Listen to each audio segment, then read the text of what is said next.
Welcome agents, in today's State of the Game we found out what the devs are currently looking at, what fixes are coming, and that a PTS is on its way. In this video I will go over everything so you don't have to go search for it.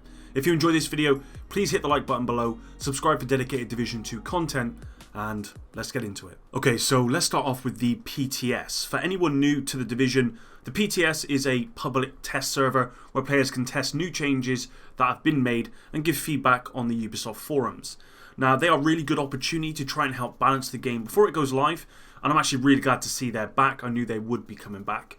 The devs confirmed the PTS will be coming very soon to PC only. Now, this is because they can iterate a lot faster with just PC. As a console player, I'm a little bit bummed by this, but I completely understand why they would do this PC only, and as long as the PTS works, then ultimately that's fine with me. I just want the best for the game. Now, the PTS will be available to anyone who has purchased the Division 2 on PC and accessible via the Uplay launcher. If you have purchased on the Epic Store, you will need to go to the Uplay launcher to actually play it. It will not be available on any other launcher. Now, there is no NDA or anything, so if you do play, you can stream and share everything that you can. And I'd encourage anyone who does play the PTS to use their time wisely, i.e. report feedback and contribute to the balancing and fixing of the game. The PTS will not contain any sort of new content and is basically there to help make the game better, not to give PC players new content sooner. As of right now, the devs have not confirmed when this will be going live, but they did say it would be before Title Update 3.0, which is coming really soon. Again, no confirmed date yet. Talking of Title Update 3.0, this will be the next sort of big update, although not the next update, as Update 2.1 will be coming before then, and I'll go over that in a moment. Now, Title Update 3 will be coming soon, and the devs confirmed there will be a lot they will look at. For example, the power or lack of power from exotics, skill power, and the overall balancing for the game. They did actually confirm there will be a skill-based post on the Ubisoft forums tomorrow, so look out for that. The devs didn't go into much detail actually about this update at all.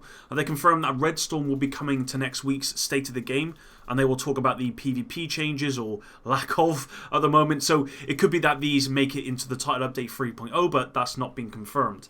It does confirm that the NPCs being too aggressive on harder difficulties is being looked at. They confirm that because the NPCs are vastly stronger than the players, they are programmed to become more aggressive when they believe they can win, which is in almost every situation once you get in sort of challenging and heroic difficulties. So it does appear that they are slightly overtuned, so yeah, they're kind of being looked at and will be hopefully changed soon. They'll also be looking at gear dropping at, say, 490 when your gear score 500. This was intended, but it would appear the majority of people do not like this, myself included, so this will be looked at along with armor and survivability. They did confirm armor and survivability will be coming after Title Update 3.0, so maybe that's when PvP will be addressed too. When that is, again, we just don't know yet. Unfortunately, there were no dates of this stuff. They just said it will be coming very soon. So tomorrow the devs confirmed a maintenance will be coming usual time from 9:30 AM to 12:30, where a bunch of things have been addressed. The specialization issue, where it's simply not dropping or very rarely dropping, is something they have a fix for, but they are not sure it will make it tomorrow, so I wouldn't get your hopes up. Maybe when you log in tomorrow, if there's a lot more dropping, then you could probably expect it to have been patched. Now, they have a fix for not being able to fast travel to the castle settlement. And on the subject of the castle settlement, the devs addressed the issue with some people thinking it's bugged out, and that's why it doesn't operate like the other settlements. The devs have confirmed it's intentional. During the story, it does actually explain why the castle settlement is no longer active, and that's the way it should be. But they are looking at ways to make this more obvious, because they've had a lot of feedback about it not being obvious, and it should be. Now, one of the issues causing delta errors at the end of PvP matches has been fixed. The devs confirmed that this should greatly reduce the amount of delta errors in PvP, although it won't reduce all of them. There's still going to be some, and again, I think that'll be something they continue to look at into the future. The devs are looking into the issue with some ivory keys missing. I've actually had this issue myself. They've asked anyone who has had this problem to report it so they can look into it. This is still a work in progress. T-poses are being looked into as well, but won't be fixed until the client patch, which is update 2.1. Again, coming soon, but no confirmed date yet. They have said that the reason this happens, and it mainly, well, more often than happens than not in group play, is when an NPC dies that you're not basically looking at. That's kind of where the problem seems to be. The crafting bench issue where for some people they cannot upgrade the bench is being looked into and will be part of the client patch as well. The revive hive is also still being looked into because there appears to be multiple instances where it doesn't appear to work, and they have to go through all of them before they're satisfied it has been fixed completely. Again, likely some of that will be coming in the client patch. The True Patriot 2-piece bonus giving you 10% damage to armor is not working, and a fix should be ready for the client patch. Now, I knew about this on Saturday, and I did actually report it, and yet I've still seen builds on YouTube with people saying it makes all the difference, or put these 2 pieces on and watch how much more damage I do, but actually it doesn't work. I've tested it myself, so if you are running an LMG build with a 2-piece True Patriot, at least for now, take it off because it's not doing anything for you, and maybe add in another 2 pieces with 30% damage to elites, whatever you want to do, but as of right now, damage to armor is not working. Okay, so moving on, and the devs talked about the apparel event. Now, there is some confusion about when it ends because in-game, it gives you 2 different dates, April 24th and the 2nd of May. Now, the devs confirm that these are both right, so let me try and explain. From April 24th, you will no longer be able to get apparel keys from gameplay activities, i.e. weekly projects and that sort of thing. If you've already have some keys, you can use these up until May 2nd and still be able to get the exclusive collection when you complete the other collections within that apparel. If by May 2nd you still have the keys and have not actually got the exclusive collection, you can still use the keys as normal, but you will not be able to get the exclusive collection. Even if you complete all of the other collections, and I hope that kind of makes sense. Now, the devs went on to confirm how you get apparel keys, as this was something people asked a lot. They are available from weekly apparel projects where you'll get, I believe it's free keys upon completion. You also have a chance of getting keys from field proficiency caches and the Dark Zone levels.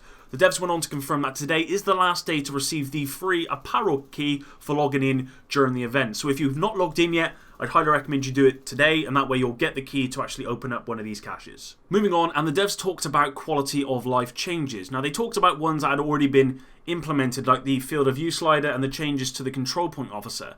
Now, if you didn't know and realise, it's actually a lot quicker to donate your resources to the control point officers now, but my question is, why can't we get a donate all option? Now, it's definitely faster now, but it could be instant. Now, if the devs are somehow watching this, maybe this is something you could consider for the next update. Lastly, the devs did briefly state that the mods would be looked into.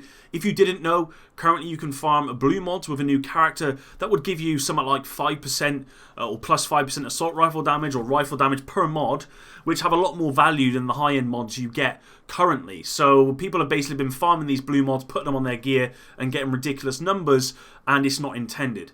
I hope this fix is sooner rather than later. This is something they're looking into. Again, no date on this one though. So that was the bulk of everything the devs had to say. There was a lot of we are looking into it and there'll be patches soon, and I believe them. They have been patching the game very, very quickly. So I do believe this time around, as opposed to the Division 1, they are going to make sure that these changes come in very, very quickly. And I'd expect the PTS to be coming probably by the end of the month, although not 100% sure.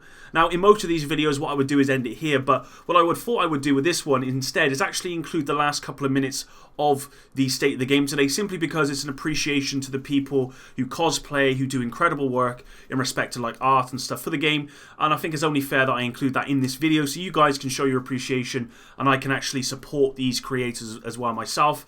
I do hope you enjoyed today's video. If you did, again, if you wouldn't mind dropping a like, leaving a comment, subscribing, all that good stuff, it just helps get the video out there, helps support me and my channel, and I'd really appreciate it. With that said, enjoy. At agent highlights for this week, Shrapnel 1. Oh, damn. We got some sick Nice. cosplay. Nice. Division AR-15 ZC6. And on Instagram as well. Those are some insane cosplays. Yes. Have you started working on your cosplay yet? Not yet. Why not, man? Oh, to be fair, I can't claim Well, that. I was going to say, unlike you, I don't get people to actually create a cosplay I for me. didn't get them to do it. Matt Shields was just an absolute boss and gave me like an insane cosplay. Yeah. Yeah, I mean, you've I heavily can't- implied that it would be super cool if somebody would create a cosplay for you. No. Matt said that, but I can't claim any of that I did anything apart from rub some coffee on it to dirty it up. That was literally all I did. That's how you respect But other yes. people's work. That's why. Good job, Hamish. No, but those cosplays super professional. If you want to go follow them on Twitter and Instagram, they are on there as well. Is there anything else that we have to show on the Agent Highlights. That was all for this week. All right. We're going to leave it there. We do have some Division 2 photos because if you were here last week, you know that people have won some cool giveaway stuff for doing that. And what's the you can hashtag? do the same. It's hashtag the Division 2 photos. I've screwed it up enough times to know it now. Like spelling your last name. I'm like the only person in the office that can spell your last name. Yeah. All right, that's going to be all for today. Enjoy these Division 2 photos and make sure that you send yours in if you want to be in the draw to win some cool stuff at the end of the month. We will see you all again really soon. PTS next Wednesday, actually before State of the Game. And we'll be back next week for State of the Game. And hopefully we'll be talking about balancing stuff. But we'll see. All right. See you again. Bye.